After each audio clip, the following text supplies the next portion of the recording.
Do subscribe Church TV channel today to get the videos like this and to bring about the changes in your life. जय मसीह सबैलाई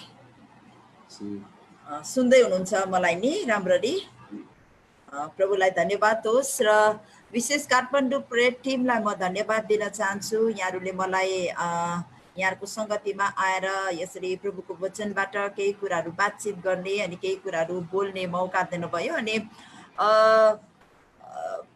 यी दिनहरूमा परमेश्वरले साँच्चै नै अचम्मको काम गरिराख्नु भएको छ हामी लकडाउन भित्र छौं संसार डराइराखेको छ अनि एकदमै भयभीत भइराखेको अवस्थामा परमेश्वरले तपाईं र मलाई एउटा यस्तो माध्यम दिनुभयो जुन माध्यमबाट विभिन्न जग्गाबाट देश विदेशबाट हामी जोडिन पाएका छौं परमेश्वरको आराधना गर्नको लागि हालेलुया प्रभुलाई हामी धन्यवाद दिन्छौं अनि उहाँ कति अचम्मको हुनुहुन्छ उहाँले सबै कुराको प्रबन्ध हामीलाई गरिदिनु भएको छ अनि हामी यो शारीरिक रूपमा भेट गर्न नपाए तापनि यो जुम मार्फत म तपाईहरुसँग लगातार 4 दिनसम्म बातचित गर्ने मौका मैले पाएको छु अनि यसको लागि चाहिँ म प्रभुलाई धेरै धन्यवाद दिन्छु मेरो परिचय वचनमा जानुभन्दा अगाडि मेरो परिचय दिनुपर्दा मेरो नाम ज्यानेट खालिङ अनि म चाहिँ वास्तवमा सिक्किमको हो अनि मेरो जन्मथलो तर म 2007 देखि चाहिँ 2007 देखि चाहिँ म विवाह गरे पश्चात चाहिँ दिल्लीमा छु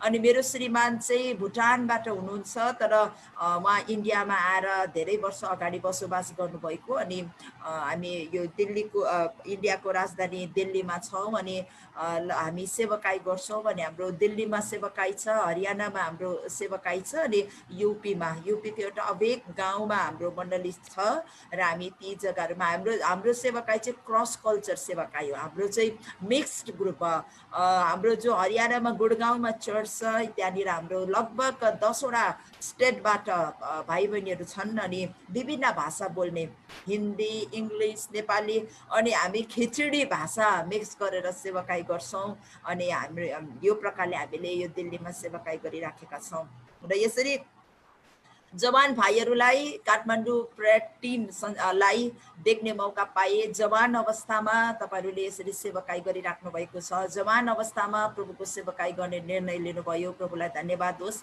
म आफैले मेरो गवाई भन्नुपर्दा मैले चाहिँ 20 वर्षको उमेरमा मैले प्रभुलाई आफ्नो जीवन दिएको अनि अहिले लगभग 24 वर्ष भयो मैले सेवाकाई सुरु गरेको अनि मैले 20 वर्षको उमेरमा मैले सेवाकाई सुरु गरे 24 वर्ष भयो भन्दा तपाईले थाहा पाइहाल्नु भयो मेरो उमेर कति पुग्यो भनेर अनि यसरी म सेवाकाईमा छु यद्यपि मेरो क्रिश्चियन परिवारमा जन्मेर हुर्केर मेरो परवरिश क्रिश्चियन माहौलमा भए तापनि 20 वर्षको उमेरसम्म चाहिँ मेरो सपना जपना अरु नै थियो अरै कुरामा म मस्त थिए तर जब प्रभुले मलाई बोलाउनु भयो मैले मेरो जीवन प्रभुलाई दिए अनि 24 वर्षदेखि निरन्तर सेवाकाईमा छु अनि प्रभुले यसरी सेवाकाईमा लगाइराख्नु भएको छ र आज मैले यहाँहरुको बीचमा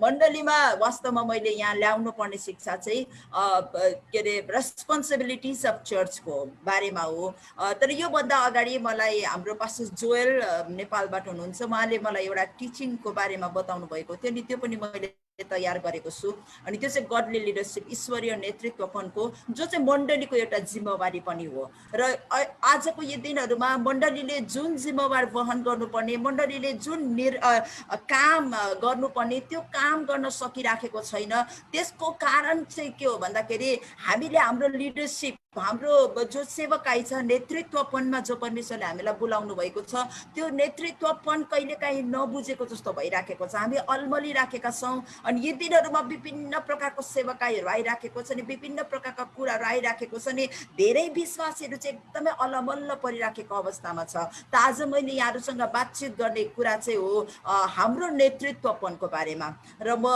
एडमिन ज्यूलाई म निवेदन गर्न चाहन्छु मलाई स्क्रिन शेयर गर्ने अनुमति दिनुभयो भने म अलिकति टाइम लिएर म स्क्रिन शेयर गर्न चाहन्छु र मलाई तपाईले अलाउ गर्नुभयो भने तपाईलाई अलरेडी अलाउ छ okay thank you so much okay प्रभुलाई धन्यवाद होस् मेरो स्क्रिन खोलिदै गर्दाखेरि म यहाँहरुसँग केही कुराहरु बातचित गर्दै गर्छु र हाम्रो परमेश्वर महान परमेश्वर हुनुहुन्छ उहाँले हाम्रो जीवनमा जे पनि गर्नुहुन्छ उत्तम गर्नुहुन्छ र मैले यहाँहरुको बीचमा एकछिन माफ गर्नुहोस् है, म त्यति बेसी यो चलाउँदिनँ, त्यसले गर्दाखेरि मलाई कहिलेकाहीँ अलिकति गाह्रो पर्छ, मलाई सहायता गर्नु होला यहाँहरूले।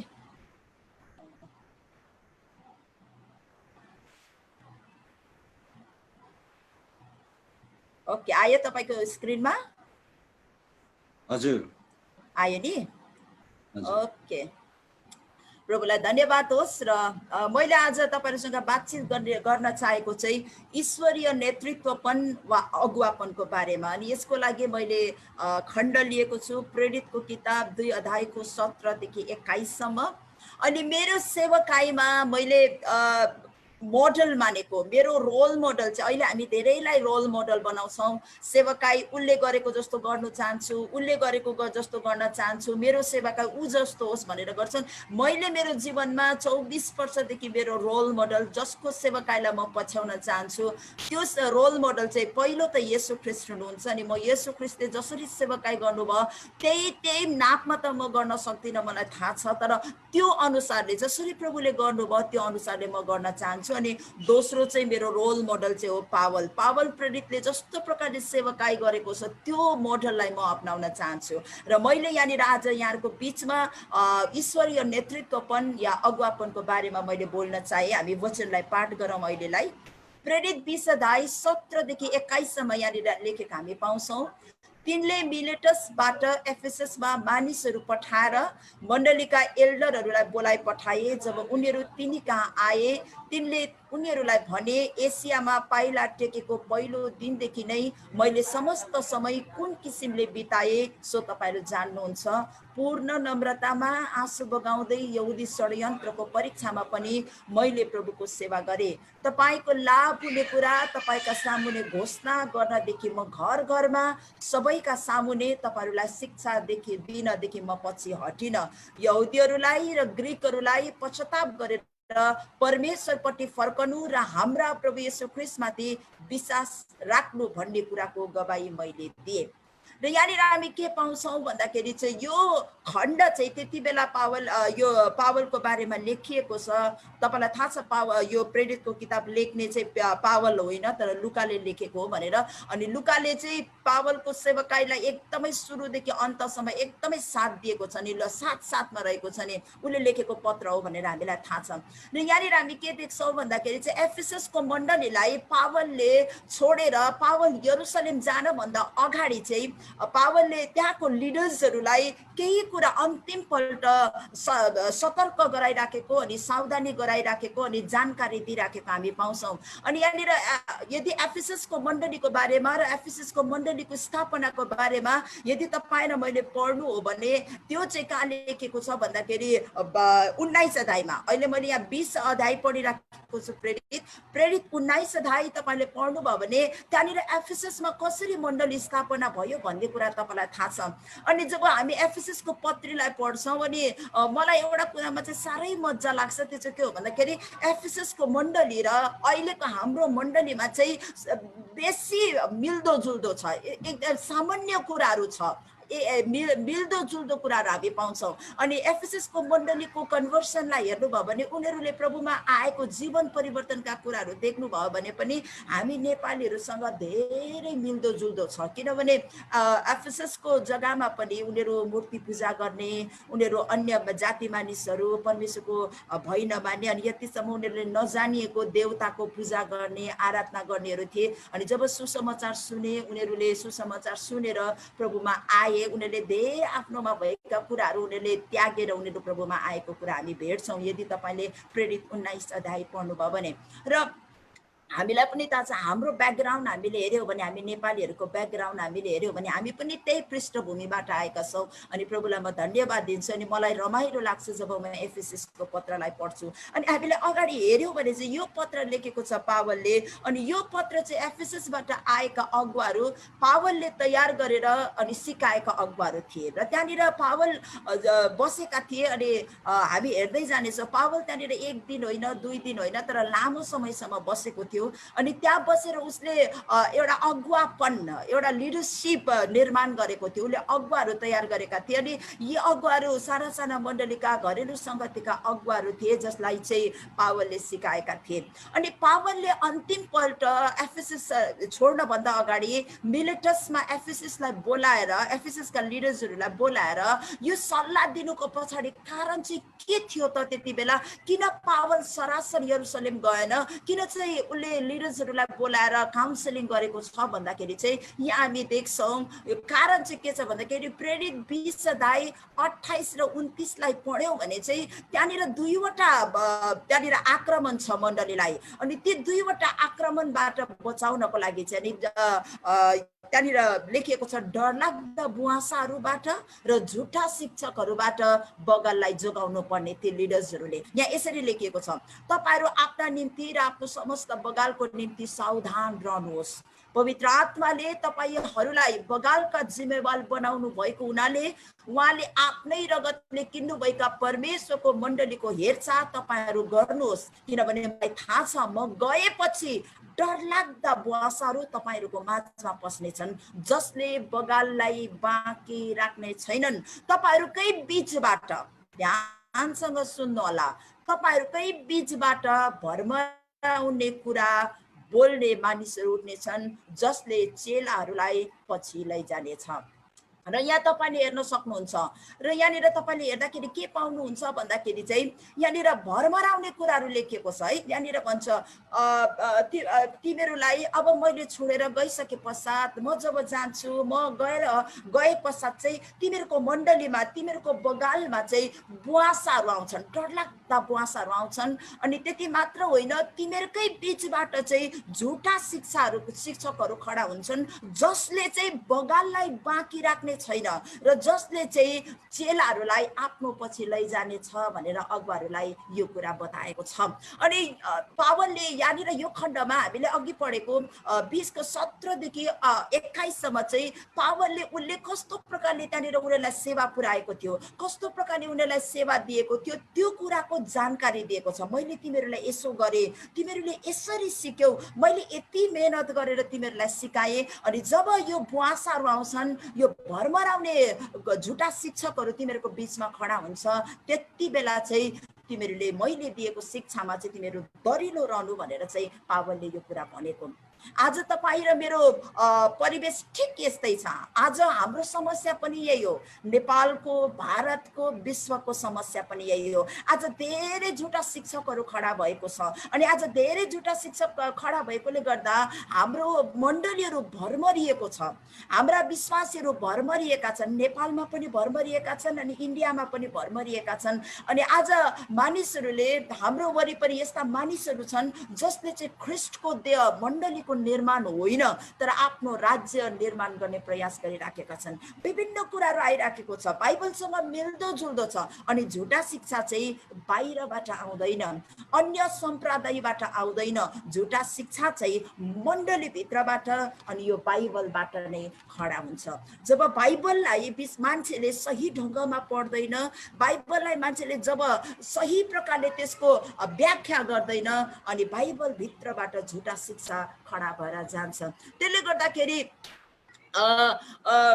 गर्दाखेरि चाहिँ आज हामीले जान्नुपर्ने कुरा चाहिँ के छ भन्दाखेरि चाहिँ तिमोथीको पत्रमा पनि पावलले यसरी लेखेको छ तिमोथीलाई पत्र लेख्दाखेरि अन्तको दिनमा यस्ता मानिसहरू आउनेछन् उनीहरूले चाहिँ आफूले मन परेको शिक्षाहरूको थुप्रो लगाउनेछ तर परमेश्वरको वचन चाहिँ उनीहरूले सुन्न मान्ने छैन त्यसले गर्दा यो समयमा यो अन्तिम घडीमा अघि हाम्रो सञ्चालक भाइले भन्दै हुनुहुन्थ्यो यो चाहिँ तयारीको समय हो पक्का यो 2020 तयारीको समय हो तर हामी जति प्रभुको वचनमा तयारी भइराखेको छौं शैतान पनि त्यत्तिकै चलाकीपूर्ण रूपले त्यत्तिकै शक्तिशाली रूपले हामीलाई भरमराउनको लागि मण्डलीलाई भरमराउनको लागि आइराखेको छ त्यसले गर्दाखेरि मैले यहाँनिर तपाईहरुको अगाडि दुईवटा चित्रलाई राखेको छु अनि चित्रलाई राखेर यहाँनिर मैले तपाईलाई बताउने कोसिस मैले गरेको छु be careful who you allow to get close to you यो चित्रमा बताइएको छ होशियारी रहनुहोस् कसलाई तपाईले तपाईको नजिक आउन दिइराख्नु भएको छ। अनि तपाईले यो नक्सामा देख्दै हुनुहुन्छ,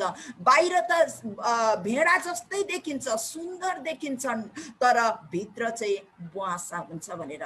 र आउनुहोस् हामी आजको दिनमा चाहिँ विशेष गरेर ईश्वरीय नेतृत्वपनमा जो परमेश्वरबाट नियुक्त गरिएको साँचो अगुवामा हुने लक्षणहरूको बारेमा हेर्नेछौँ, जुन लक्षणहरूलाई हेरेर हामी थाहा पाउन सक्छौँ यो चाहिँ परमेश्वरबाट खटिएको अगुवा हो र यो चाहिँ परमेश्वरको मण्डलीलाई नष्ट गर्ने मानिस हो। र हामीले आज चिन्न सकेनौँ भने, हामीले आज मूल्याङ्कन गर्न सकेनौँ हाम्रो अगाडि आएका सेवकहरू, हाम्रो अगाडि आएका मानिसहरू चाहिँ परमेश्वरबाट आएका हुन् या परमेश्वरको राज्यलाई नष्ट गर्नको लागि दियाबलसबाट आएका हुन्, यदि हामीले डिसेन्ड गर्न सकेनौँ भने, यदि हामीले छुटाउन सकेनौँ भने चाहिँ तपाईँ र म अल्लमल्ल पर्छ, हाम्रो मण्डलीहरू अल्लमल्ल पर्छ।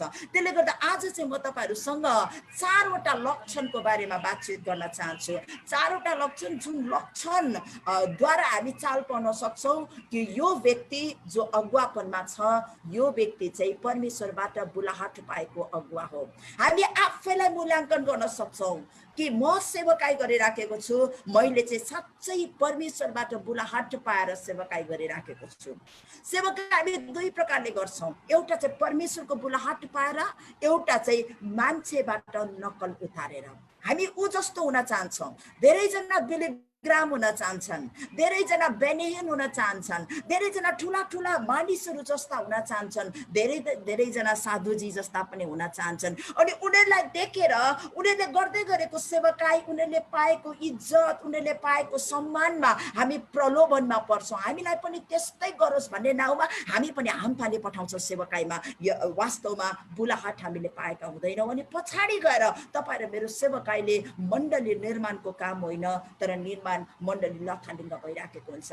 अनि धेरैजना म कहाँ आउँछन् जवानहरू, अनि मलाई भन्छन् हामीलाई पनि तपाईँ जस्तै वचन बोल्नु मन छ, तपाईँ जस्तै हुने इच्छा छ। अनि म भन्छु म जस्तो नहुनु होला, तर येशू जस्तो हुनुहोस्। येशू जस्तो हुनु चाहिँ बाइबलले तपाईँ र मलाई सिकाएको छ। हालेलुया। र आज मैले यहाँहरूसँग कुरा गर्ने चाहिँ 4वटा लक्षणलाई हेर्छौँ, जुन लक्षणले चाहिँ हामीलाई पूर्ण रूपले हामीलाई बताइदिन्छ कि म परमेश्वरबाट पाएको अगुवा हुँ र म अगाडि उभिएको अगुवा चाहिँ परमेश्वरबाट बुलाहट पाएको अगुवा हो। ती लक्षणहरू 4वटा लक्षण छ यहाँनिर मैले लेखेको छ। पहिलो लक्षण चाहिँ हो ईश्वरीय बुलाहट पाएका अगुवाहरू दास हृदय, सर्भेन्ट हार्ट भएका हुन्छन्। दास हृदय भएका हुन्छन्, उनीहरू सेवा गर्न मन पराउँछन्, उनीहरू सेवक हुन्छन्, एकदम सेवाको हृदय बोकेको व्यक्ति हुन्छ। अनि लक्षण 2 चाहिँ हो स्वर्गीय बोलावट पाएका अगुवाहरू पारदर्शी हुन्छ, ट्रान्सप्यारेन्ट, लुकाइएको कुनै कुरा पनि हुँदैन। तेस्रो चाहिँ हो ईश्वरीय बुलावट पाएका अगुवा ईश्वरीय चरित्र बोकेका हुन्छन्। ईश्वरीय चरित्र, उनीहरूको चरित्र चाहिँ एकदमै त्यो स्ट्यान्डर्डमा, त्यो मानदण्डमा खरो उत्रन्छ जो चाहिँ ईश्वरीय चरित्र जो बाइबलमा लेखेको छ। चौथो लक्षण चाहिँ हो ईश्वरीय बुलावट पाएका अगुवाहरूले उचित बाइबलीय शिक्षा प्रचार गर्छन्। मिसाउँदैन, आफ्नो बेनिफिटको लागि त्यो परमेश्वरको वचनलाई उनीहरूले प्रयोग गर्दैन, तर होमा हो, हैनमा होइन, सठिक प्रचार ईश्वरीय बोलावट पाएका अगुवाहरूले गर्छन्। आज धेरैपल्ट चाहिँ हामी सुगर कोटेड वचनहरू पाउँछौँ, किनभने विश्वासीलाई सुगर कोटेड वचन मनपर्छ, तितो वचन मन पर्दैन। त्यसले गर्दाखेरि हामीले याद गर्न पर्ने कुरा चाहिँ आज धेरै प्रकारको शिक्षाहरू छ, अनि धेरै प्रकारको शिक्षामा हाम्रो मण्डलीहरू अल्मलिराखेको छ। र आज हामी यो 4वटा लक्षणलाई हेर्नेछौँ। मैले 4 दिन पाएको छु। यो 4 दिनमा आज पहिलो दिन म पहिलो लक्षणलाई म सिद्ध्याउन चाहन्छु। ईश्वरीय बोलावट पाएका अगुवाहरू दास हृदय भएका हुन्छन्। अनि भोलि पर्सि निकोर्सि 3 दिन म यो 3वटा लक्षणलाई एक एक दिन गरेर म यहाँहरूसँग बातचित गर्छु। र प्रभुले मलाई थाहा छैन मैले यो रेडी गरेँ, मलाई यो पनि थाहा थिएन मैले 4 दिन बाद गर्नु वचन प्रचार गर्नुपर्छ भनेर, तर मैले यो 4वटा सिरिजलाई तयार गरेँ। प्रभुलाई धन्यवाद होस्, मैले हिजो मात्रै थाहा पाएँ कि मैले 4 दिन बाद गर्नुपर्ने रहेछ भनेर, अनि मैले यो 4वटा कुरालाई यहाँ तपाईँहरूको बिचमा राखेको छु। र यहाँनिर पहिलो हामी हेर्नेछौँ ईश्वरीय बोलावट पाएका अगुवाहरू दास यानि कि सर्भेन्ट हार्ड भएका हुन्छन्। हामी प्रेरित 20 अध्यायको 19 पदमा यदि हामीले पढ्यौँ भने त्यहाँनिर पावलले एफेससको मण्डलीका अगुवाहरूलाई बोलाएर ती अगुवाहरूलाई भनेको कुरा यसरी लेखिएको छ, पूर्ण नम्रतामा आँसु बगाउँदै यहुदी षड्यन्त्रको परीक्षामा पनि मैले प्रभुको सेवा गरेँ। यहाँनिर सेवा गरेको कुरा छ। मैले सेवा लिएँ, मैले सेवा पाएँ होइन, तर पावलले भनेको छ सजिलो प्रकारले होइन, तर आँसु बगाउँदै यहुदीहरूको षड्यन्त्रमा पनि परीक्षामा पनि स्थिर बसेर मैले प्रभुको सेवा गरेँ। सेवा गर्ने हृदय पावललाई तपाईँ र मैले हेऱ्यौँ भने पावलले आफ्नो पत्रमा आफैलाई दासको रूपमा प्रस्तुत गरेका छन्। एउटा बन्धक सेवक बोन्ड सर्भेन्टको रूपमा एकदमै सर्भेन्ट बोन्ड सर्भेन्ट भनेको चाहिँ के हो भन्दाखेरि यो एकदमै बाचा बाँधिएको, करार बाँधिएको, अनि त्यो दासको कामबाट उसले छुटकारै पाउँदैन, एकदमै त्यहाँबाट बाँधिएको बन्धनमा परेको एउटा सेवक हो। र प्रेरित माफ गर्नुहोस् रोमी 1:1 पावलले यसो भन्छ, म पावल यीशु ख्रीष्टको दास यसरी आफ्नो पत्रलाई सुरु गरेका छन्। यहाँनिर हामी हेर्छौँ प्रेरित म पावल यीशु ख्रीष्टको दास यसरी आफ्नो भनेर रोमीको 1 अध्यायको 1 पदमा यो पत्रलाई सुरु गरेका छन्। गलाती 1:10 उनले यसो भनेका छन्, के म मानिसहरूको निगाह खोज्दैछु कि परमेश्वरको, अथवा मैले अझै मानिसहरूलाई खुसी पार्न खोज्दैछु? यदि मैले अझै मानिसहरूलाई खुसी पार्न खोज्दैछु भने म ख्रीष्टको दास हुने थिइनँ।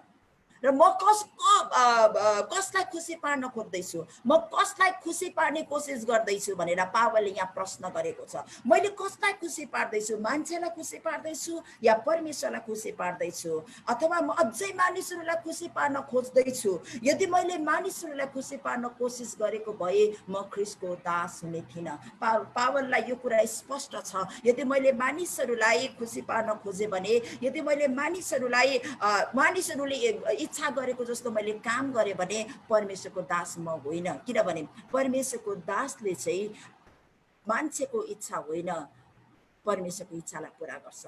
येशू ख्रीष्टको सेवकाईलाई तपाईँ र म हेर्न सक्छौँ। येशू ख्रीष्टले आफै परमेश्वर हुनुहुन्थ्यो, तर परमेश्वर जस्तो आफैलाई राख्नु भएन। अनि बाइबलमा लेखिएको छ फिलिप्पीको पत्रमा उहाँ मृत्युसम्म आज्ञाकारी हुनुभयो अनि आफैलाई नम्र पार्नुभयो अनि उहाँ आफ्नो पिताको इच्छालाई पुरा गर्नुभयो। अनि यूहन्ना 17:4 येशूले यसो भन्नुभएको छ, हे पिता, तपाईँले दिनुभएको जिम्मेवारलाई कामलाई पुरा गरेर पृथ्वीमा मैले तपाईँको महिमा गरेको छु।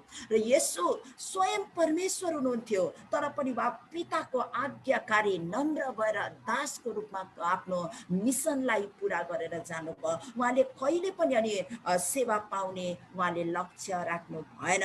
र यहाँनिर पावललाई पनि देख्छौँ, पावलले पनि आफैलाई दास भनेको छ। अनि येशूलाई पनि हेऱ्यो भने येशूले मानिसहरूलाई खुसी पार्ने काम गर्नुभएको छैन। कतिजना त्यति बेला अहिलेको जमाना के छ भन्दाखेरि हाम्रो चाप्लुसी लाउने है, चाप्लुसी गर्ने, नेताहरूको चाप्लुसी गर्छौँ, चाप्लुसी गरिन्छ। अनि यीशुलाई पनि चाप्लुसी लाउन चेलाहरू आउँथे, अनि जब चाप्लुसी लगाइन्थ्यो त्यति बेला यीशुले उनीहरूलाई हकार्ने गरेको कुरा हामी घटनाहरू पाउँछौँ। त्यसले गर्दा येशूले पनि मानिसलाई खुसी पार्ने होइन, तर परमेश्वरको इच्छालाई पुरा गर्ने कोसिस गर्नुभयो। पावलले पनि भन्छ कि म मान्छेलाई खुसी पारे भने परमेश्वरको दास हुन सक्दिनँ। र आज हामी जतिजना सेवकाई गरिराखेका छौँ, तपाईँ र म आफैले मूल्याङ्कन गर्नुपर्छ। काठमाडौँ प्रेयर टिमका आयोजना गर्ने आयोजकहरूसँग पनि म यही प्रश्न गर्न चाहन्छु, हामीले कसलाई खुसी पार्दैछौँ? कलसिएको 7:2ले भन्छ, जुन कुरा तिमीहरूले हाम्रा प्रिय सङ्गीत दास इफ्राफासबाट सिक्यौ तिनी हाम्रा पक्षमा ख्रीष्टका एक विश्वासी सेवक हुन्। अब यहाँनिर पावलले केवल आफैलाई मात्रै दास भनेको छैन, तर उसँग सम्मिलित जति पनि सेवकाई गर्ने व्यक्तिहरू छ उनीहरूलाई चाहिँ पावलले भनेको छ कि उनीहरू चाहिँ ख्रिस्टको सेवक हो, मेरो सङ्गी दास हो। यहाँ इप्राफासलाई भनेको छ, इप्राफास चाहिँ मेरो सङ्गी दास हो र यो चाहिँ यीशुको सेवक हो। कलसी 4को 7मै अर्को व्यक्तिलाई पनि सङ्गी दासको रूपमा चिनारी दिएको छ अनि उनको नाम चाहिँ तुखिकस हो। कलसी 4को 7मा यसरी लेखिएको छ, मेरो विषयमा सबै कुरा प्रिय भाइ विश्वासी धर्म सेवक र प्रभुमा सङ्गी दास तुखिकसले तिमीहरूलाई भन्ने छन्। र तुखिकसलाई पनि पावलले आफ्नो सङ्गी दास भनेर सम्बोधन गरेका छन्। प्रेरित 1:1 मा तीतस 1:1मा पावल प्रेरितले पत्र लेख्दाखेरि यसरी सुरु गरेको छ, परमेश्वरको दास र यीशु ख्रीष्टको प्रेरित पावलबाट। तीतसको लाई पत्र लेख्दाखेरि पावलले आफैलाई दासको रूपमा देखाएको छ अनि पावल आफैलाई परमेश्वरको दासको रूपमा परिचय दिन कहिल्यै हिचकिचाएन। अहिले धेरै कन्ट्रोभर्सी छ, धेरै शिक्षा आइराखेको छ हामी परमेश्वरका दास होइनौँ भनेर। धेरैले भन्छ हामी त परमेश्वरको पुत्र हौँ, अब हामी दास होइनौँ। धेरैले भन्छ हामी त प्रभुको मित्रहरू हौँ, त्यसले गर्दा हामी दास होइनौँ। अनि अहिले हाम्रो दास एटिट्युड हुनु हुँदैन, हामी दास जस्तो हुनु हुँदैन भन्ने सोचाइ धेरैको छ अनि धेरै शिक्षाहरू पनि आइराखेको छ। तर आज हामीले सिक्न पर्ने कुरा चाहिँ संसारले जुन दृष्टिकोणले दासलाई हेर्छ त्यो दृष्टिकोणमा बाइबलले दासलाई हेर्दैन।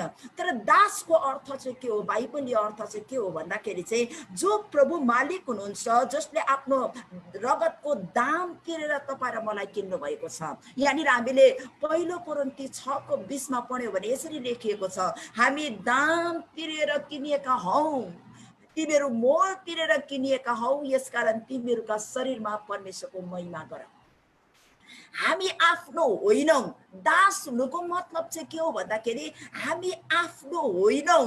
प्रभु नपाउँदा हामी आफ्नै तरिकाले जिउँथ्यौँ, तर प्रभुमा हामी यस कारणले आयौँ कि प्रभुले आफ्नो रगतको मोल तपाईँ र मेरो लागि तिर्नु भएको छ।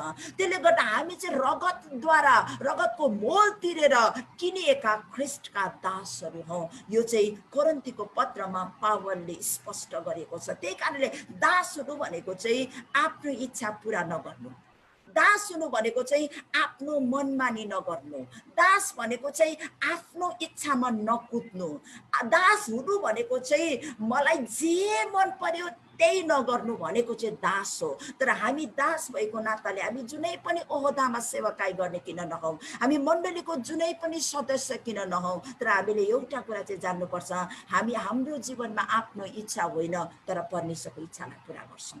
यदि हामीले हाम्रो जीवनमा आफ्नो इच्छालाई पुरा गर्दैछौँ भने यो कुरा जान्नुपर्छ, हामी दास भएका छैनौँ, हामी दासको रूपमा परमेश्वरको अगाडि आएका छैनौँ भने जुन मोल उहाँले आफ्नो रगतको तिरेर मोल तिर्नु भएको छ त्यो मूल्यलाई हामीले व्यवस्था गरिराखेका छौँ। र आज हामीले याद गर्नुपर्छ हामी कसको डाइरेक्सनमा चल्दैछौँ। र यहाँनिर मैले एउटा प्रश्न गरेको छु, धेरैपल्ट हामी कन्फ्युज हुन्छौँ, हामी कसको सेवा गर्छौँ त? हामी सेवा गर्छौँ, हामी सेवक हुनुपर्छ, कसको सेवक हुने त? कन्फ्युजन छ। अनि बाइबलले माफ गर्नु होला, मेरो ब्याट्री अलिकति लो भएछ र यसलाई म ब्याट्री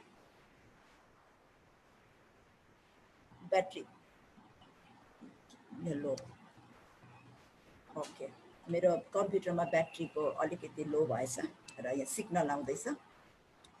र हामी कसको सेवा गर्छौँ? पहिलो चाहिँ हो हामी परमप्रभु परमेश्वरको सेवा गर्छौँ। पहिलो चाहिँ हो हामी परमप्रभु परमेश्वरको सेवा गर्छौँ। यहोशूको किताब 24:15ले भन्छ हामी चाहिँ कसको सेवा गर्छौँ? परमप्रभु परमेश्वरको सेवा गर्छौँ। पहिलो चाहिँ हो यहोशूले भन्यो आफ्नो इजरायलीहरूलाई, तिमीहरू जेसुकै गर, तिमीहरू यो देवता पुज्छौ त्यो देवता पुज्छौ, तिमीहरूको मनमानी गर्छौ, जेसुकै गर, तर म अनि मेरो घरनाले चाहिँ परमप्रभु परमेश्वरको सेवा गर्छौ। यहोशूले चुज गरेको चाहिँ परमप्रभुको सेवाकाई गर्ने। अनि हामीलाई परमेश्वरले चुन्नु भएको नै हामी परमप्रभु परमेश्वरको सेवाकाई गर्ने सेवकहरू हौँ। तर परमप्रभु परमेश्वरलाई सेवा गर्नु भनेको चाहिँ के हो? धेरैपल्ट हामी यो कुरामा कन्फ्युज हुन्छौँ। हामी चर्च जान्छौँ भने चर्चमा हामी तपाईँहरू शनिबार जानुहुन्छ, हामी यहाँ आइतबार जान्छौँ, कुनै जग्गामा शुक्रबार गइन्छ अनि चर्चमा गइसके पश्चात चर्चमा बस्छौँ अनि फर्केर आउँछौँ। अनि फर्केर आएर बाटोमा कसैले सोध्छ तपाईँ कहाँबाट आउनुभएको भन्दा सेवा गरेर आएको भन्छ। अनि त्यो उत्तरमा चाहिँ मलाई कता कता असजिलो महसुस हुन्छ, किनभने हामी सेवा त गरेकै हुँदैनौँ। हामी चर्चमा जान्छौँ, एक कुनामा थपक्क बस्छौँ अनि थपक्क बसेर फनक्क फर्केर आउँछौँ। जयमसी पनि मुस्किलले गर्छौँ, कहिलेकाहीँ कसैसँग बातचित गर्दैनौँ, कसैलाई केही गर्दैनौँ, हामी वचन सुन्छौँ अनि फर्केर आउँछौँ। अनि उत्तर चाहिँ हामी के दिन्छौँ? हामी के गर्न गएको? सेवा गर्न गएको। कहाँ जानुभएको? सेवा गर्न गएको। चर्चमा गएर, सङ्गतिमा गएर, एक जग्गामा बसेर सुन्नु मात्रै चाहिँ सेवा होइन। अहिले तपाईँहरू यहाँ जुममा आएर सङ्गतिमा बसिराख्नु भएको छ, सङ्गतिमा बस्नु मात्रै चाहिँ सेवा होइन। यो चाहिँ परमेश्वरसँग गरिने एउटा सङ्गति, परमेश्वरलाई हामी धन्यवाद चाहिँ दिन्छौँ। तर सेवा भनेको चाहिँ के हो भन्दाखेरि चाहिँ जुन मण्डलीमा तपाईँ र म छौँ, जुन सङ्गतिमा तपाईँ र म छौँ, जुन समुदायमा तपाईँ र म छौँ, त्यहाँका मानिसहरूलाई सेवा पुर्याउनु पर्छ, त्यहाँका मानिसहरूलाई सेवा दिने काम गर्नुपर्छ र हामीले सेवा पुर्याउनु पर्छ। र यहाँनिर हामी के देख्छौँ भन्दाखेरि चाहिँ तर यहाँनिर मैले के लेखेको छु, दोस्रो हामीलाई जिम्मा दिएको मण्डलीको सेवा गर्छौँ जुन चाहिँ कठिन छ, तर जबसम्म हामी मानिसको सेवा गर्दैनौँ हामी परमेश्वरको सेवा गर्न सक्दैनौँ। हामी प्रभुको सेवक सेविकाहरूले यो कुरा चाहिँ स्पष्ट बुझेको हुनुपर्छ, जबसम्म म मानिसको सेवा गर्दिनँ तबसम्म म प्रभुको सेवक हुँदिनँ। प्रभु येशू ख्रीष्ट संसारमा सेवा दिनलाई आउनुभयो अनि उहाँले सेवा दिएर जानुभयो। अनि उहाँको अनुयायी तपाईँ र म चेलाहरू, तपाईँ र मैले पनि यो सेवा दिने काम, सेवा पुर्याउने काम तपाईँ र मैले गरेको हुनुपर्छ। हामीले त्यो सेवा दिने कुरा हामीले गरेको हुनुपर्छ। र चर्चमा जान्छौँ, तपाईँ र म अहिले त लकडाउन छ, चर्च जाने फुर्सद छैन, तर जुन दिन हामी लकडाउन खोलिन्छ चर्च जान्छौँ, तपाईँ पुग्नुहुन्छ, पुगेपछि तपाईँले त्यहाँनिर चर्च मैला देख्नुहुन्छ, झाडु टिप्नुहुन्छ, झाडु लगाउनुहुन्छ, त्यहाँको मैला कुचैला फ्याँक्नुहुन्छ, त्यहाँनिर तपाईँले सफाइको काम गर्नुहुन्छ, कुनै नयाँ व्यक्ति आउँछ उसलाई तपाईँ स्वागत गर्नुहुन्छ, तपाईँले एक ग्लास चिसो पानी दिनुहुन्छ, या त उसँग हाँसेर बोलिदिनुहुन्छ, कोही बिमारी हुन्छ उसलाई तपाईँ गएर अङ्कामाल गर्नुहुन्छ, प्रार्थना गरिदिनुहुन्छ, सान्त्वनाको वचन दिनुहुन्छ। कोही लडाइँ परेर, झगडा परेर, निराश भएर श्रीमान श्रीमती एकदमै झगडा परेर आएको हुन्छ, उनीहरूलाई मिलाउने काम गर्नुहुन्छ, त्यो चाहिँ सेवा हो। तर चर्च चाहिँ जाने, तर चर्चमा गएर एक कुनामा बस्ने अनि एक कुनामा बसेर कसैको वास्ता नगरिकन फर्किनु चाहिँ सेवा होइन। अनि त्यसको चाहिँ इनाम छैन। सानोभन्दा सानो, किनभने मत्ती 25:40 येशूले यसो भन्नुभयो, साँच्चै म तिमीहरूलाई भन्दछु, तिमीहरूले यी मेरा भाइहरू मध्ये सबैभन्दा साना एकजनालाई जे जति गर्यौ त्यो तिमीहरूले मलाई नै गर्यौ। र मत्ती 25 तपाईँले पढ्नुभयो भने 31 देखि 46 सम्म चाहिँ न्यायको बारेमा लेखिएको छ। अनि त्यहाँनिर न्यायको बारेमा प्रभुले आफ्नो चेलाहरूलाई शिक्षा दिँदाखेरि भन्नुहुन्छ, प्रभु आउनुहुन्छ नि, उहाँले आफ्नो बगाललाई ल्याउनुहुन्छ अनि मानिसहरूलाई जम्मा गर्नुहुन्छ, अनि दाहिनेपट्टि भेडाहरूलाई अनि देब्रेपट्टि बाख्राहरूलाई राख्नुहुन्छ। स्वभाव भएका भेडा र बाख्रै त हुँदैन, तर त्यो स्वभाव भएका अनि भेडा दाहिनेपट्टि भएकालाई चाहिँ भन्नुहुन्छ, तिमीहरू धन्यका हो, किनभने म बिमारी थिएँ तिमीहरूले खुवायौ, म के अरे म नाङ्गो थिएँ तिमीहरूले मलाई पहिरायौ, म जेलखानमा तिमीहरू मलाई हेर्न आयौ, तिमीहरूले मलाई सहायता गर्यौ। अनि ती मानिसहरू छक्क पर्छ, हामीले कति बेला गर्यौँ भनेर सोद्धाखेरि प्रभुले भन्नुहुन्छ, म तिमीहरूलाई साँच्चै भन्दछु, तिमीहरूले मेरा भाइहरू मध्ये सबैभन्दा साना एकजनालाई जे जति गर्यौ त्यो तिमीहरूले मलाई नै गर्यौ। र आज हामीले मण्डलीमा हाम्रो सेवकाई, जुन सेवकाई परमेश्वरले दिनुभएको छ, त्यो सेवकाईमा जुन जग्गामा, जुन समुदायमा परमेश्वरले तपाईँ र मलाई राख्नु भएको छ, त्यो ठाउँमा तपाईँ र मैले सानोभन्दा सानो लाई सेवा पुर्याउन सक्नु नै परमेश्वरको सेवा गर्नु हो। धेरैपल्ट चाहिँ हामीलाई के लाग्छ, ठुलो मान्छेको सेवा गर्नुपर्छ, ठुलो व्यक्तिको सेवा गर्नुपर्छ, यो केटाकेटीको किन गर्नु सेवकाई, यो गरिबहरूको किन सेवकाई गर्नु भनेर हामी सोच्छौँ। तर प्रभुले स्पष्टसँग आफ्नो वचनमा भन्नुभएको छ, सबैभन्दा साना मध्ये एकजनालाई जे जति गर्यो त्यो तिमीहरूले मलाई नै गर्यौ। हालेलुया। र आज तपाईँ र म अनि देब्रेपट्टिकोलाई पनि भन्दाखेरि देब्रेकोले भन्छ हामीले कहिले देख्यौँ प्रभु तपाईँलाई, तपाईँ कहिले भोकै हुनुहुन्थ्यो, तपाईँ कहिले नाङ्गो हुनुहुन्थ्यो, तपाईँ कहिले बिमारी हुनुहुन्थ्यो, तपाईँ कहिले जेलखानमा हुनुहुन्थ्यो। अनि त्यति बेला प्रभुले भन्नुहुन्थ्यो त्यो सानो मध्ये तिमीले जसलाई जे गरेनौ नि त्यो चाहिँ तिमीहरूले मलाई गरेनौ। र हामीलाई पनि न्याय आसनमा प्रभुले ठुलो कुरा सोध्नुहुन्न, यही कुरा सोध्नुहुन्छ, तिमीहरूलाई मैले सेवाको लागि नियुक्त गरेको थिएँ, मैले तिमीहरूलाई यो जिम्मेवार दिएको थिएँ, तिमीहरूले के गर्यौ, तिमीहरूले कसरी सेवा गर्यौ भन्ने कुराको प्रश्न प्रभुले न्यायको दिनमा हामीलाई गर्नुहुन्छ। र यहाँ मैले तपाईँलाई देखाउन पर्ने परमेश्वरका सेवकहरू मानिसको सेवा गर्न रुचाउँछन्। परमेश्वरका सेवकहरू मानिसको सेवा गर्न रुचाउँछन्। गलाती 5:3 भनेको छ तिमीहरू प्रेममा एकार्काको सेवक बन। गलाती 5:3 भन्छ यो मैले भनेको होइन सेवक बन्नु, दास बन्नु भन्ने कुरा बाइबलले बताएको छ। गलाती 5:3 बताइएको छ प्रेममा तिमीहरू एका अर्काको सेवक बन। गलाती 6:2 भन्छ एउटाले अर्काको भार उठाऊ। सजिलो छैन। आज मण्डली चुकेको चाहिँ यहाँ हो, मण्डली आफ्नो जिम्मेवारीबाट हारेको चाहिँ यहाँ हो। हामी एकदम भजन गाउनु मजा लाग्छ, हामीलाई ठुलो ठुलो स्वरमा प्रचार गर्नु मजा लाग्छ, तर एउटा बिमारी भाइलाई हस्पिटल पुर्याउन हामीसँग समय हुँदैन।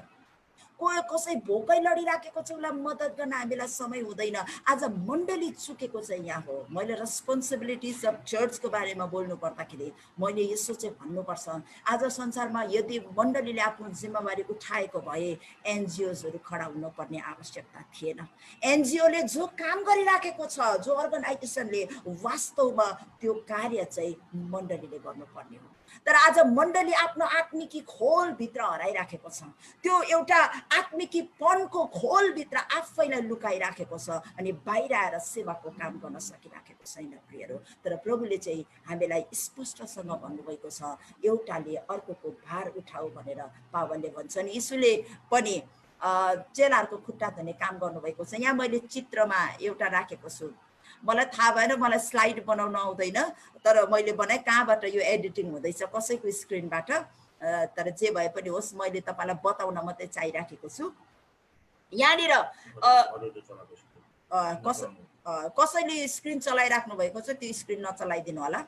अनि यहाँनिर तपाईँले देख्दै हुनुहुन्छ मैले यहाँनिर खुट्टा धोएको एउटा चित्र राखेको छु। यसको बारेमा मैले तपाईँलाई बताइरहनु पर्दैन।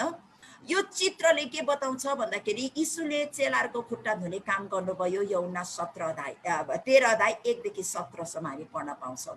र त्यहाँनिर यीशुले 4 र 5 चाहिँ यसरी लेखिएको छ, यीशु खाइसक्नु भएपछि उठ्नु भयो अनि उठेर आफ्नो बाहिरको खास्टो चाहिँ झुन्डाउनु भयो, बाहिर राख्नु भयो अनि तौलिया बेर्नु भयो अनि तौलिया बेरेर एउटा बाटा लिनुभयो अनि बाटा लिएर आफ्नो चेलाहरूको खुट्टा धुन थाल्नुभयो। खुट्टा धुनुभयो चेलाहरूको खुट्टा। त्यति बेला एकदमै अप्ठ्यारोमा परे चेलाहरू, तर 14 पदमा गएर चाहिँ यीशुले भन्नुभएको छ यदि म प्रभु र तिमीहरूको गुरु भइकन यसो गरेको छु भने, तिमीहरूको खुट्टा धुएको छु भने तिमीहरूले पनि त्यसै गर।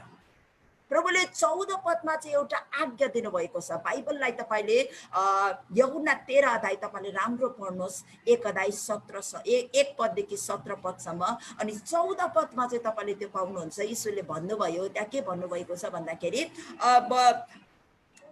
म गुरु भइकन, म तिमीहरूको प्रभु भइकन यदि मैले तिमीहरूको खुट्टा धोएको छु भने तिमीहरूले पनि त्यसरी नै एकअर्काको गोडा धुनुपर्छ, तिमीहरूले त्यसै गर भनेर प्रभुले एउटा ठुलो आज्ञा दिनुभएको छ। अनि यो चाहिँ यो गोडा धुने कुरा, खुट्टा धुने काम चाहिँ यो एउटा सेमिनारमा, चर्चको कुनै एउटा फङ्सनमा, चर्चको एनुअल डेमा अनि यो बाइबल स्कुलको ग्रेजुएसनमा गरिने यो प्रचलन होइन। त्यति बेला गर है भनेर दिएको एउटा अध्यादेश नियम होइन, तर यो चाहिँ हाम्रो व्यवहारमा लागू हुने कुरा हो। हाम्रो व्यवहारमा लागू हुनुपर्छ। यो चाहिँ हाम्रो व्यवहारमा लागू हुनुपर्छ। खाली वर्षमा एक दिन वा विशेष दिन गरिने धर्म कार्य होइन यो खुट्टा धुने चाहिँ, तर यो चाहिँ अगुवाको जीवन शैली हुनुपर्छ। खुट्टा धुनु भनेको चाहिँ के हो भन्दाखेरि हामी हेर्नेछौँ, खुट्टा धुनु भनेको चाहिँ आफैलाई नम्र पार्नु, आफैलाई एकदमै सानो बनाउनु। अब अगुवापनमाथि संसारको दृष्टिकोण र बाइबलीय दृष्टिकोण हेर्नेछौँ।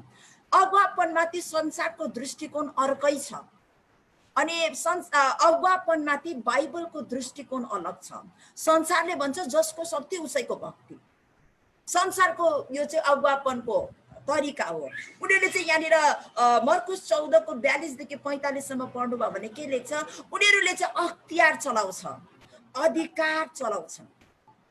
संसारको अधिकारीहरूले चाहिँ जो अगुवाहरू छन्, अनि ती संसारको अगुवाहरूले चाहिँ आफ्नो बल, आफ्नो सामर्थ, आफ्नो शक्ति, जसको बेसी धन, जसको बेसी जनशक्ति, जसकोमा बेसी सबै कुरा छ, ऊ चाहिँ अगुवा हुन्छ। तर प्रभुको वचनले एउटा इसाई अगुवा, बाइबलीय दृष्टिकोण अगुवापनमाथि के छ भन्दाखेरि चाहिँ हामी यो पदलाई पढ्नेछौँ। तब येशूले तिनीहरूलाई बोलाएर भन्नुभयो, तिमीहरू जान्दछौ कि अन्य जातिहरूले शासन गर्नेहरूले, अन्य जातिहरूमाथि शासन गर्नेहरूले तिनीहरूमाथि अख्तियार चलाउँछन् अनि तिनीहरूका ठुला ठालोहरूले तिनीमाथि अधिकार चलाउँछन्। तिमीहरूमा चाहिँ त्यसो हुनु हुँदैन। प्रभुले भन्नुभयो तिमीहरूमा चाहिँ त्यसो हुनु हुँदैन। तर तिमीहरूमा जसले ठुलो हुने इच्छा गर्दछ त्यो तिमीहरूको सेवक हुनु पर्दछ। अनि तिमीहरूमा जसले पहिलो हुने इच्छा गर्दछ त्यो सबैको दास हुनै पर्छ। किनकि मानिसको पुत्र सेवा पाउनलाई होइन, सेवा गर्न र धेरैको छुटकाराको मोलको निम्ति आफ्नो प्राण दिन आएको। हालेलुया। आज हामी यीशुका चेलाहरू हौँ, हामी यीशुका चेलाहरू हौँ। येशूले जे गर्नुभयो त्यही गर्ने व्यक्तिहरू हौँ। तर आज प्रभुले तपाईँ र मलाई सानो अगुवापनमा ल्याउनु भएको छ अनि कुनै पनि जिम्मेवारी दिनुभएको छ, मण्डलीको एउटा सदस्यको रूपमा राख्नु भएको छ, कुनै पनि मण्डलीमा प्रभुले तपाईँ र मलाई राख्नु भएको छ, कुनै पनि ठाउँमा प्रभुले तपाईँ र मलाई राख्नु भएको छ भने तपाईँ र मेरो एउटा ठुलो जिम्मेवारी चाहिँ के छ भन्दाखेरि तपाईँ र यदि तपाईँ र म अगुवापनमा छौँ भने तपाईँ र मेरो जिम्मेवार चाहिँ तपाईँ र म सेवक हुनुपर्छ मानिसको, तपाईँ र म दास हुनुपर्छ मानिसको, अनि मात्रै हामी परमेश्वरको सेवक सेविका हुन सक्छौँ। त्यो व्यक्ति सेवक सेविका हुन सक्दैन। अनि म सधैँ भन्ने गर्छु हाम्रो मण्डलीहरूबाट, हाम्रो सेवकाईहरूबाट भिआइपी मोडल चाहिँ हटेर जानुपर्छ। हामी भिआइपीहरू होइनौँ। संसारमा चाहिँ भेरी इम्पोर्टेन्ट पर्सन, उसको लागि अर्कै हुन्छ, प्रोटोकल हुन्छ। उनीहरूको त्यो प्रोटोकल, त्यो हाम्रो ज्ञान, मलाई आउँदैन त्यो सबै कुरा। कुनै के पालन गर्नुपर्छ। ऊ बस्दाखेरि म बस्नु हुँदैन, ऊ जाँदा ऊ गर्नु हुँदैन, उसले खाएको टेबलमा मैले खानु हुँदैन। यो चाहिँ एकदमै त्यो संसारको नियम चाहिँ त्यस्तो हुन्छ।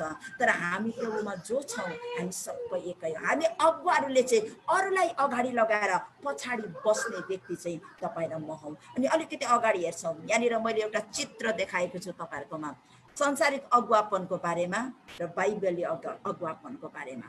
अब यो मेरो अन्तिम चित्र हो, म यहाँदेखि लामो लान चाहन्न। संसारिक अगुवापनमा चाहिँ हुकुम हुन्छ। यदि तपाईँ र मैले गर्दै गरेको सेवकाईमा पनि हुकुम चलाइराखेका छौँ भने चाहिँ हामी बाइबलीय अगुवापनमा छैनौँ। मैले भनेको मान्नै पर्छ, मैले भनेको गर्नै पर्छ, मेरै एजेन्डा पास हुनुपर्छ, मेरै प्लान पास हुनुपर्छ, मेरै कुरा चाहिँ बिक्नुपर्छ, मेरै मेरै मेरै भन्ने कुरा तपाईँ र मेरो सेवकाईमा छ भने तपाईँ र म बाइबलीय अगुवापन होइनौँ, छैनौँ त्यसमा। हामी संसारिक अगुवापनमा छौँ। बाइबलीय अगुवापनको क्वालिटी चाहिँ के हुन्छ भन्दाखेरि चाहिँ मेरो कुरा तलै होस् तर उसलाई मैले माथि चढाउनु पर्छ, उसलाई मैले माथि उठाउनु पर्छ। मैले गरेको सेवकाईले म 10 जनालाई बचाउन सकुला तर उसले 20 जनालाई उसले बचाउन सक्नुपर्छ। यो चाहिँ हाम्रो दर्शन हुनु पर्यो। यदि म सानो परिधिमा सेवकाई गर्दैछु भने मैले मदेखिको सानोलाई चाहिँ ठुलो परिधिमा पुर्याउन सक्नु चाहिँ हाम्रो इसाई बाइबलीय अगुवापन हो। तर आज हाम्रो अगुवापनमा, अस्ति एउटा बाइबल ट्रेनिङमा कुरा हुँदै थियो, नेपोटिजम हुन्छ कि हुँदैन भन्ने कुरा। तपाईँलाई थाहा छ नेपोटिजमको बारेमा? अहिले यो फिल्मी जगतबाट आएको है, भाइ बन्धु चेप्ने, आफ्नो लाई मात्रै अगाडि बढाउने अनि अरूलाई चाहिँ पर सेवकाईमा चाहिँ हुन्छ कि हुँदैन भन्ने प्रश्न फ्याँकिएको थियो। आज तपाईँ र मैले याद गर्नुपर्ने विषय हो यो। आज हामीले गर्दै गरेको सेवकाईमा हामीले खालि आफ्नैलाई मात्रै चेप्ने, आफैलाई मात्रै गर्ने, मेरो परिवार, मेरो सेवकाई, मेरो मण्डली, मेरो अर्गनाइजेसन सबै मेरै मात्रै हुनुपर्छ अनि अरूलाई चाहिँ हामीले याद गरिराखेका छैनौँ भने हामी बाइबलीय अगुवापनमा छैनौँ। बाइबलीय अगुवापनमा चाहिँ यदि हामी परमेश्वरबाट साँचो अगुवाको रूपमा बोलाइएका छौँ भने चाहिँ हामी पहिला अरूको सेवक हुन्छौँ। न त्यसमा जात आउँछ, न त्यसमा रङ आउँछ, न त्यसमा तपाईँ र मेरो ज्ञान बुद्धिको कुराहरू आउँछन्, बेसी पढेको कम्ती पढेको, न त्यहाँनिर तपाईँले एफएसीको पत्र गलातीको पत्रमा पढ्नुभयो भने त्यहाँनिर पावलले स्पष्ट लेखेको छ कुनै प्रकारको भेदभाव रहने छैन, कुनै प्रकारको भेदभाव हुँदैन। बेसी पढेको कम्ती पढेको, धनी गरिब, आज धेरैवटा मण्डलीमा पैसाको मामला चाहिँ इम्पोर्टेन्ट हुन्छ। जसले बेसी दशांश ल्याउँछ ऊ छिट्टै अगुवापनमा आउँछ, तर जसले बिचारा दशांश दिनु सक्दैन, कम्ती छ, उसको मौका ढिलो आउँछ। अनि यो भइराखेको कुरा, यसलाई मैले सम्बोधन गर्नुपर्छ। र आज तपाईहरु जतिजना पनि जोडिनु भएको छ, तपाई सेवाकाई गर्दै हुनुहुन्छ र तपाईको वरिपरि जो सेवाकाई भइराखेको छ, तपाई सेवाकाईमा आबद्ध हुनुहुन्छ, तपाईलाई मैले याद गर्नुपर्छ। अनि अहिले त धेरै युट्युबमा सेवाकाई भइराखेको छ, धेरै अनलाइन सेवाकाई भइराखेको छ। अनि मलाई चाहिँ अहिले चाहिँ अब यो एउटा स्थिति भएकोले गर्दाखेरि तपाईलाई म चिन्दिन, तर तपाईले मलाई जुम मार्फत बोलाउनु भयो अनि म तपाईहरुकोमा प्रचार गर्न जुम मार्फत आए। तर लकडाउन पछाडि या लकडाउनको अगाडि मेरो सेवाकाई यस्तो होइन। यदि म कुनै मण्डलीको अगुवालाई मैले चिनेको छैन र कुनै अगुवासँग मेरो राम्रो सम्बन्ध छैन र उहाँले मलाई राम्रो चिन्नुहुन्न भने म त्यो चर्चमा गएर सेवाकाई दिदिन। किन भन्दाखेरि मेरो जिम्मा चाहिँ हो त्यो मण्डलीलाई मजबुत गराउने, तर मेरो सेवाकाईले मण्डली चाहिँ फुट्नु हुँदैन। म यदि साँचो अगुवा हो भने मैले गरेको सेवाकाईले मण्डली निर्माण हुनुपर्छ, मण्डली लथालिङ्गै चाहिँ हुनु हुँदैन, मण्डली भत्ताभुङ्गै हुनु हुँदैन। आज धेरैवटा सेवाकाईहरू यस्तो छ प्रियहरू, मैले धेरैभन्दा धेरै यहाँ जवानहरूलाई देखिराखेको छु। धेरैभन्दा धेरै सेवाकाई चाहिँ यस्तो सेवाकाईहरू छ जसले चाहिँ मण्डली निर्माणको काम होइन, मण्डली तोड्ने काम गरिराखेको छ। यो कुरालाई चाहिँ याद गर्नुपर्छ। अनि एउटा कुरा चाहिँ याद गर्नुपर्छ, परमेश्वरले चाहिँ मण्डली तोड्ने होइन, जोड्ने काम गर्नुहुन्छ। परमेश्वरले चाहिँ मण्डली बनाउने काम गर्नुहुन्छ, बिगार्ने काम गर्नुहुन्न। र आज तपाईँ र म एउटा अधीनस्थ रहेर एउटा दासको रूपमा सेवाकाई गर्नुपर्छ। तपाईँ एउटा साधारण विश्वासी हुनुहुन्छ भने तपाईँ एउटा साधारण विश्वासीको रूपमा तपाईँले सेवाकाई गर्नुपर्छ। तर आज तपाईँ एउटा अगुवाको रूपमा हुनुहुन्छ भने तपाईँ एउटा अगुवाको रूपमा, तर कस्तो अगुवा? बाइबलीय अगुवाको रूपमा तपाईँलाई मैले सेवाकाई गर्नुपर्छ। अनि परमेश्वरले तपाईँ र मलाई अगाडि बढाउनुहुन्छ र परमेश्वरले तपाईँ र मलाई ठुलो क्षेत्रमा लैजानुहुन्छ। मान्छेको बल, मान्छेको बुद्धि र मान्छेको सामर्थ्यले चाहिँ केही पनि हुनेवाला छैन। र आज मैले यहाँहरूसँग बातचित गर्न चाहेको कुरा योभन्दा लामो म प्रचार गर्न चाहन्न। भोलि म तपाईँहरूलाई अर्को विषयमा लान चाहन्छु। त्यो चाहिँ हो के ईश्वरबाट, परमेश्वरबाट साँचो बुलाहट पाएको व्यक्ति चाहिँ पारदर्शी हुन्छ भन्ने विषयमा, ट्रान्सपेरेन्सीको बारेमा, हाम्रो सेवाकाईमा हामी कसरी पारदर्शी हुन सक्छौँ, हामीले कसरी आफ्नो सेवाकाईलाई एकदमै ट्रान्सपेरेन्ट बनाउन सक्छौँ भन्ने कुरा म यहाँहरूको बिचमा राख्न चाहन्छु। र आज चाहिँ मैले तपाईँलाई भने परमेश्वरको सेवाकाई चाहिँ हामी दास जस्तो भएर गर्नुपर्छ। हामीलाई इज्जत, मान, सम्मान हामीले खोजिरहनु हुँदैन, तर सेवाकाई गर्दा इज्जत, मान, सम्मान हामी पाउँछौँ। प्रभुलाई धन्यवाद होस्। जब हामी नम्र भएर सेवाकाई गर्छौँ, इज्जत, मान, सम्मान हामी पाउँछौँ। तर त्यो इज्जत, मान, सम्मानमा तपाईँ र म भुलिनु हुँदैन, तपाईँ र म त्यसमा घमण्ड गर्नु हुँदैन। मैले आज इज्जत पाएँ, अर्को जग्गामा जाँदा नपाउला रे, त्यस्तो पनि स्थिति आउँछ। अर्को जग्गामा जाँदा तपाईँलाई इज्जत नहोला रे, त्यति बेला किन मेरो इज्जत गरेन भन्नु चाहिँ हुँदैन। जहाँ छौँ त्यहाँनिर तपाईँ र मैले खुसीसँग प्रभुको सेवाकाई गर्नुपर्छ। मैले मेरो अगुवाबाट सिकेको, उहाँले हामीलाई भन्नुहुन्थ्यो, परमेश्वरले तपाईँ र मलाई 5 स्टार होटलमा राख्नु हुँदाखेरि पनि धन्यवाद दिँदै 5 स्टार होटलमा बस्नुपर्छ। तर एउटा तख्तामा सुत्नको लागि तख्ता मात्रै, एउटा सानो काठ मात्रै जुड्यो भने पनि त्यहाँ पनि प्रभुलाई धन्यवाद दिएर सुत्न सक्नुपर्छ, रमाउन सक्नुपर्छ। यो चाहिँ साँचो अगुवापन हो र हामीले छुट्याउन सक्नुपर्छ। मैले यो शिक्षा तपाईँलाई दिनको मान्छे चाहिँ के हो भन्दाखेरि सबै कुरा पत्याउनु हुँदैन। यो दिनहरूमा मण्डलीमा बुवासाहरू पसिराखेका छन्, झुटा शिक्षकहरू पसिराखेका छन्। अनि झुटा शिक्षकहरू र बुवासाहरू चाहिँ 1 नम्बर, उनीहरूले सेवा गर्नु मन पराउँदैन, खाली पुलपिट मात्रै चाहिन्छ।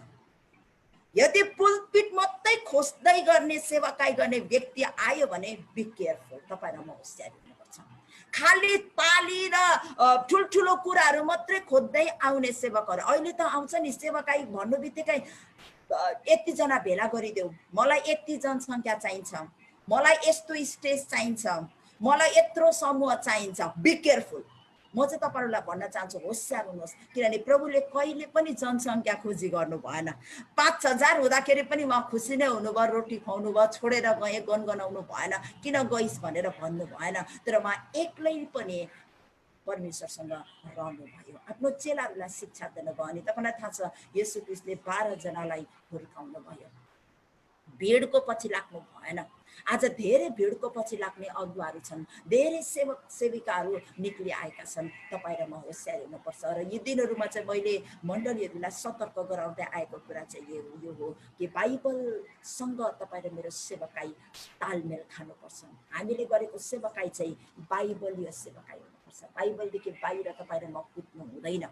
यदि तपाईँ र मैले गर्दै गरेको सेवकाई, तपाईँ र मैले गर्दै गरेको इभन अगमबानीका कुराहरू, इभन तपाईँ र मैले देखेका दर्शनहरू, इभन तपाईँ र मैले देखेका सपना दर्शनहरू, मैले प्रचार गर्दै गरेको प्रचार पनि यदि बाइबलीय छैन भने तपाईँ र म बिरियाको मण्डली जस्तो त्यसलाई खण्डन गर्न सक्ने हुनुपर्छ।